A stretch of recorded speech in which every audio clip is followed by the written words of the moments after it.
Hi everyone, আমি সংঘমিত্রা। এই যে মা লক্ষ্মীকে দেখছো, এই মা লক্ষ্মীটাকে আমি নতুন কিনে এনেছি কারণ হচ্ছে দোল ছিলই সামনে। তো এই ভিডিওটা আমি একটু লেট হয়ে গেছে, আমি ছাড়তে পারিনি। তো দোলে পূর্ণিমা পড়ে, তাই পূর্ণিমাতে মায়ের পুজো করব বলে মাকে নতুনভাবে কিনে এনেছিলাম।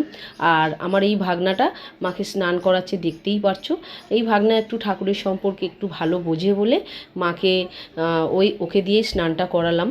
তো দেখতে পাচ্ছ দই দিয়ে মাকেও স্নান করাচ্ছে খুব সুন্দর করে, খুব ভালো লাগে। আর ও খুব ভক্তি করে, ঠাকুরকে খুব ভক্তি করে শ্রদ্ধা করে, ওই জন্য ওকেই একটু ঠাকুরের বিষয়ে আমরা ডাকাডাকি করি।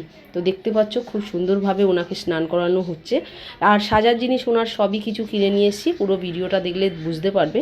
এই দেখো, এই শাড়িটা ওনার জন্য কিনে এনেছিলাম, দেখতে পাচ্ছ খুব সুন্দর করে গুছিয়ে শাড়ি পরানো হচ্ছে। আর চুল টুল খুব সুন্দর, মানে এত ভালো লাগছে, লক্ষ্মী তো লক্ষ্মী, খুব সুন্দর লাগছে। তো ভিডিওটা কেমন হয়েছে অবশ্যই জানিও, আর মা লক্ষ্মীকে কেমন লাগছে অবশ্যই জানিও। চলো টাটা।